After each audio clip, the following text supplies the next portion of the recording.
Entonces, efectivamente, creo que es un aspecto importante porque esta perspectiva psicosocial tiene una serie de usos, ¿no? Que pueden ser diferentes.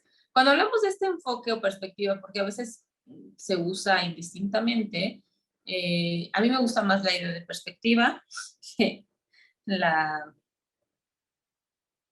la idea de a veces utilizar enfoque o perspectiva. Me gusta más la perspectiva por lo que se ha desarrollado respecto a la perspectiva de género y me parece que es una mirada similar respecto a esto. Entonces, esta idea, cuando hablo de quiénes la desarrollaron, precisamente comprendieron que hay una serie de efectos de la violencia en las víctimas que tienen que ser comprendidos de manera más integral y eso puede ser para diferentes usos. Efectivamente, un uso de esta perspectiva puede ser para acompañar porque estoy comprendiendo los efectos que está generando esta violencia y estoy entendiendo que hay una serie de formas o de acciones que tengo que cuidar. Tengo que cuidar entrega de cuerpo, tengo que cuidar que los familiares antes de que se conozcan fotos de la muerte de la víctima, haya reuniones con ellos previas, se les diga que se van a dar a conocer hechos sensibles de la investigación y primero se le expliquen a ellos antes de presentarlo, difundirlo por los medios, por ejemplo, por poner un ejemplo solamente. Se entiende que para enfrentar, por ejemplo, procesos que pueden ser tan fuertes como dar testimonio en un juicio o carearse con una persona o enfrentar a quien posiblemente mató a mi familiar, pueden ser procesos que pueden ser demandantes emocionalmente y que tal vez requería una preparación previa. Entonces, ir acompañando en este proceso es esto, ese uso, porque esta perspectiva permite entender esos efectos y generar mayores rutas de atención. Pero, sin embargo, también hay otro enfoque que es el que desarrolla tanto Gómez Dupuis como Carlos Martín Beristain, que tiene que ver con el uso de valoraciones que den cuenta del daño de manera integral con fines de reparación. Generalmente estos usos se fueron haciendo, sobre todo en los procesos que llevaba o que lleva la Corte Interamericana de Derechos Humanos. Porque la Corte Interamericana de Derechos Humanos tiene una característica que ha dado centralidad a la víctima. Para la Corte Interamericana entiende que el proceso de justicia en sí mismo es reparador y que en la medida que la víctima sea escuchada, ya tiene un fin reparador. Muchas víctimas llegan a esas instancias y pueden decir, es que es la primera vez que me escuchan, es que es la primera vez que me creen, es que es la primera vez que están investigando de esta manera. Es decir, ya en sí mismo el que se entienda la necesidad que tiene la víctima de participar en el proceso, de ser escuchada, en sí mismo está siendo reparador. Y entonces, esta figura que ha colocado a la víctima, pues ha requerido estos procesos de acompañamiento. Hay un texto que si se los paso luego, que es del Instituto Interamericano de Derechos Humanos y precisamente va haciendo estas diferencias entre lo que es el acompañamiento psicosocial, incluso la terapia psicológica y el peritaje. Entonces, ahorita voy explicando lo demás. La otra parte de la pregunta que tenía que ver con qué implican las valoraciones y si se pudieran hacer conjunto o separadas. Esta perspectiva psicosocial es un poco, desde mi punto de vista, similar y ayuda mucho a entender cuando hablamos de casos de violencia de género, porque es similar al modelo ecológico o que se ha llamado sistémico, que precisamente es un modelo que se utiliza mucho para entender la violencia de género.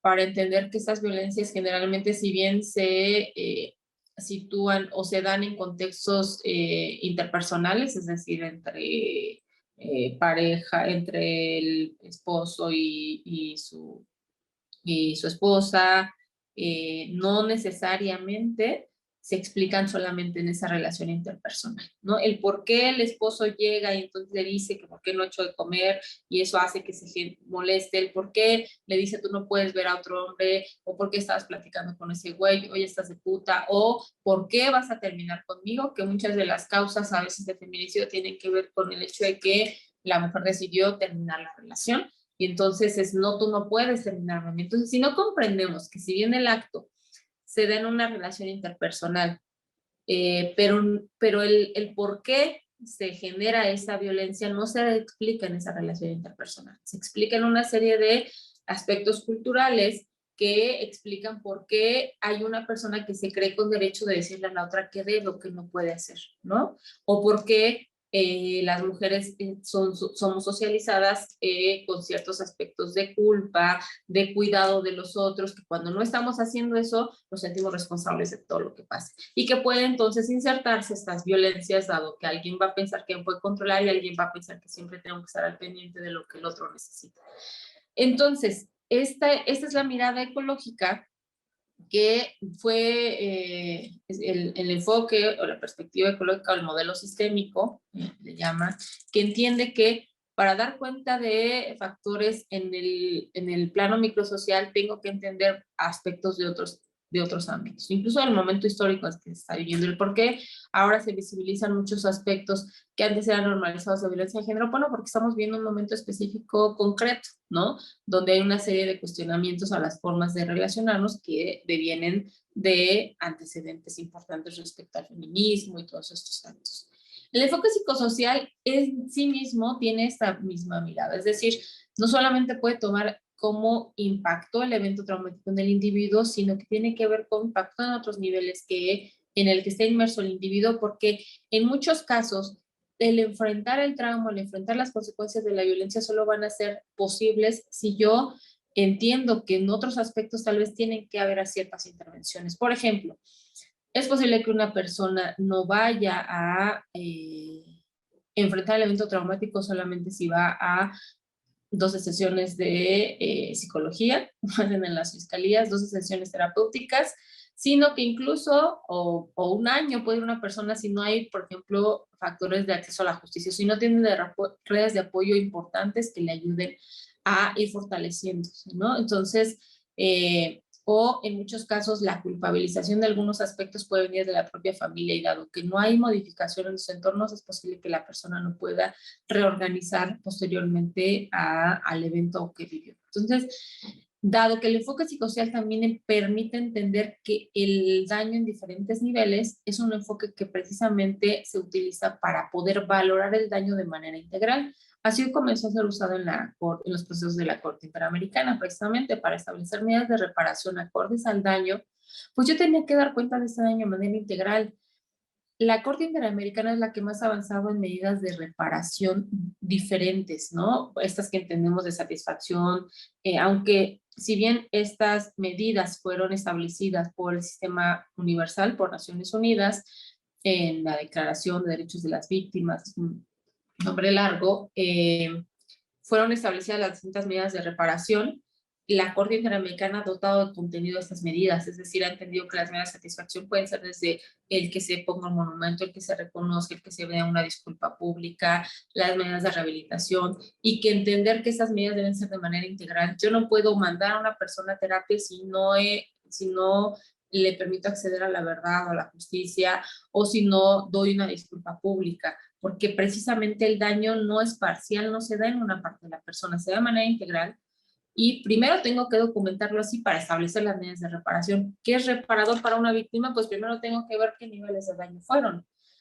Nos tocó colaborar con otro colega en la valoración de impactos psicosociales a la familia de Digna Ochoa para el litigio que se llevó ante la Corte Interamericana y la sentencia que se acaba de ganar. Y precisamente, pues, el entender que hay que analizar cómo impacta esta muerte, por ejemplo, en diferentes dimensiones de la persona, te permite establecer una serie de medidas de reparación. Entonces, en la perspectiva psicosocial tiene este uso de hacer una valoración considerando todos estos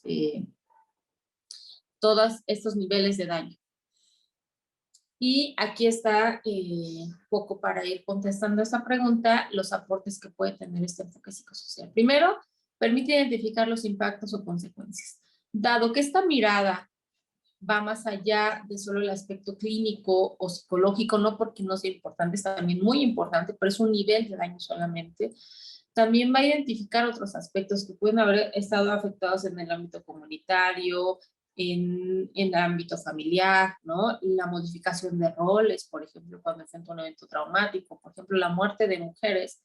Hay un hecho que se ha invisibilizado en este país y tiene que ver con los hijos que se quedan y la carga que puede representar posteriormente para la familia que se queda. La abuela tiene que modificar roles porque ahora tiene que hacerse cargo de cuidado de una serie de los hijos de estas mujeres y generalmente se invisibilizan esos efectos, ¿no? Entonces, tengo que dar cuenta de estos impactos y las consecuencias del hecho victimizante de manera integral en diferentes ámbitos y dado que puedo dar cuenta de eso, puedo entonces establecer una serie de medidas de reparación. Entonces, da una metodología al enfoque psicosocial para documentar estos impactos, ¿no? Y generalmente en estos enfoques, el enfoque psicosocial es importante que participe un equipo multidisciplinario de especialistas que van a permitir colocar esta mirada. Yo creo que una valoración de impacto psicosocial, ya estaríamos hablando de un proceso no solamente multidisciplinario dado el equipo que tiene que intervenir, sino ya el producto sería un producto interdisciplinario dado que las miradas en muchos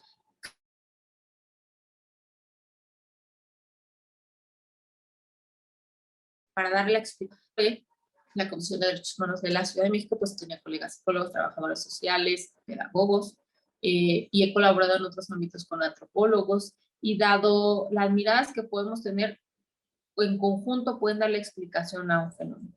Y es posible que la mirada parcial de cada uno no alcance a dar la explicación del fenómeno. Entonces estamos hablando de estos fenómenos complejos.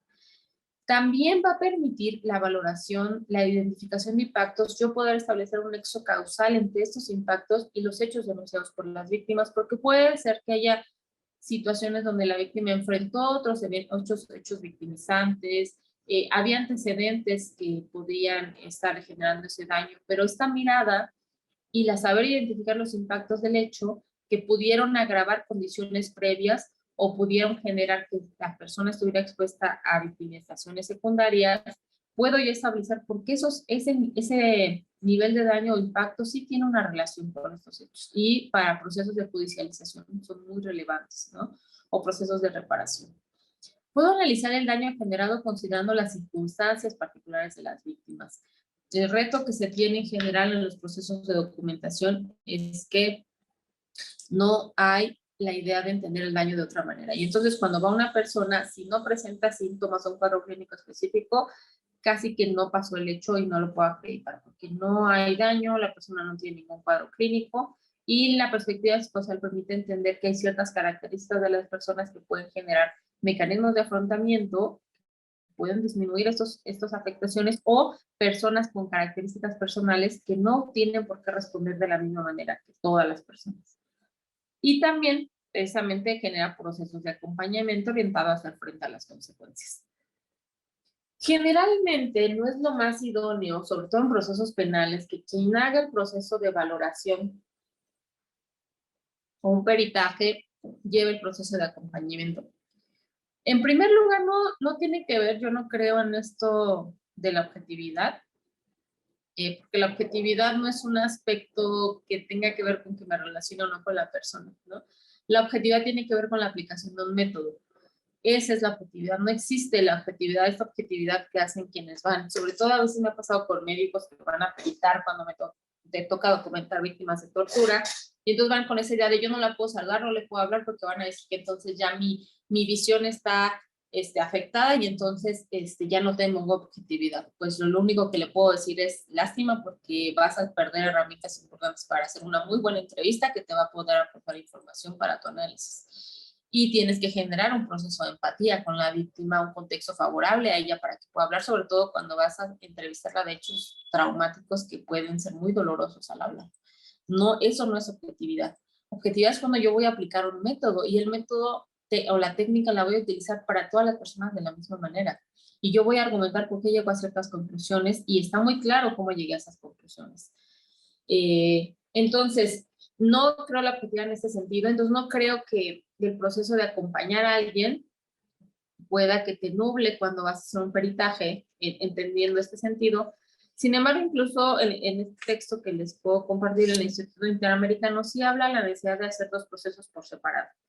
El acompañamiento vaya por una ruta y el peritaje por otra ruta, porque sobre todo en procesos penales sí puede, uno de los elementos que pueden cuestionar al perito es que haya hecho pronunciamientos a favor o contra de la víctima, ¿no? Entonces, Si yo voy a un juicio y entonces antes hice tal vez un activismo y dije, la víctima tiene razón y entonces tal, es posible que cuando vaya al juicio sí me pueda cuestionar este aspecto de yo haberme pronunciado en un sentido.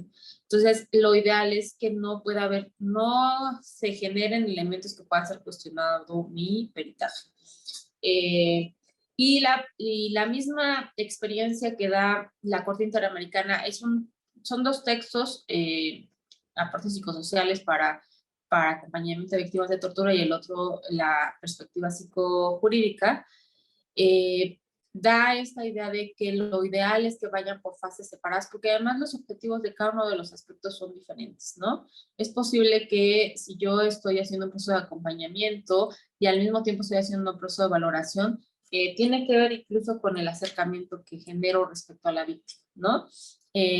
Con que incluso si yo hago un proceso de acompañamiento, y esto lo sabemos sobre todo cuando damos procesos terapéuticos, es posible que la víctima, la categoría que tenga, haya necesidad de ocultar, no en el sentido de mentir, sino de no querer hablar de algunos temas, ¿no? O no abrirse a algunos temas. Entonces, esto es un tema que es muy importante porque creo que parte de que entendamos que la objetividad no va en la idea de no le agarro la mano, no platico con ella, no hablo.